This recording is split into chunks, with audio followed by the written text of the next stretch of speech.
Following President-elect Trump's victory, the U.S. Small Business Optimism Index jumped in December to levels that haven't been seen since 1980. The National Federation of Independent Businesses Index, which monitors all of this, says that business owners and companies are showing excitement about the Trump economic plan, which includes deregulation, infrastructure spending, and tax reform. Joining me now to discuss is Dan Mitchell, Senior Fellow at the Cato Institute, who behind him exists one of the most attractive libraries ever. Dan, always so good to see you. So tell us, this, people are optimistic. Obviously, they've been through a very hard 8 years. So many individuals, when they went to go and vote on November 8th, they were gambling for change. They see this. Is this a difference between, or actually, is this either or? Is this people excited just because Obama is leaving? Or are they really this excited about the Trump economic plan? I think there's two different things there. I think it's a combination. You have with Obama the slowest or one of the slowest economic expansions since the end of World War II. And so after years of stumbling along at 2% growth, people are hopeful that there's some change. But then they're also looking at the fact that Trump is promising some very good, very big tax cuts. Now, you and I know we still have a long road to go. Will Trump actually have enough spending reforms to make those tax cuts feasible? Will the Senate somehow decide to be a little bit weak-kneed and not do some of the big tax cuts? So there's a lot of stuff we don't know. But if you're a small business owner and you're thinking, oh, after that fiscal cliff tax increase in 2012, after the sluggish growth we've had, if we could actually get the corporate rate down to 15%, if we can cut the tax rate on small businesses, the so-called pass-through rate, if we can cut that down to 15 or 20%, that'll really be a stimulus, a shot in the arm for the economy. And when I say stimulus, not a phony Keynesian stimulus, I'm talking about a long-term structural change that will increase incentives to work, create, invest, jobs, entrepreneurship, all the things that actually create a stronger long-run economy could be happening. And of course, that must be sustained. That initial shot in the arm must be sustained by pro-growth policies, which I've heard some really good stuff from the economic plan. I still get a little skittish anytime anybody says infrastructure spending, Dan, as you know, because we had, what, two stimuli? Yeah, that's right. Two stimuli the past 8 years, and we got nothing.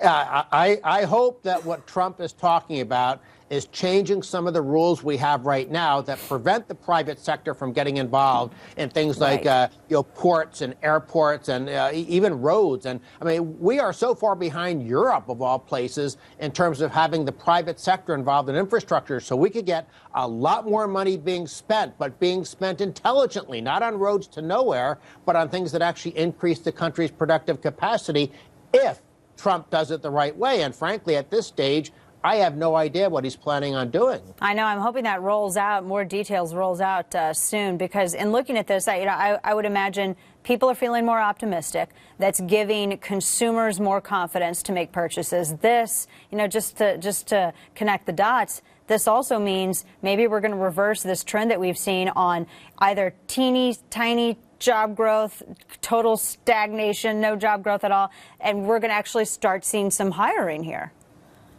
We have had sort of these very strange good news, bad news jobs reports. On the surface, they seem good because the unemployment rate has come down.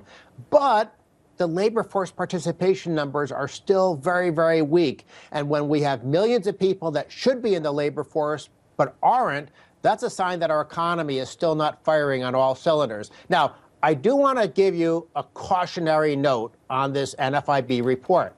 People sometimes get optimistic at the top of a bubble. So the fact that you're seeing more optimism, we probably would have seen optimistic numbers maybe in 2007 in the housing market before everything went in the wrong direction. So I sort of like these numbers, but an optimism number is nothing more than a snapshot of how people are feeling at a point in time.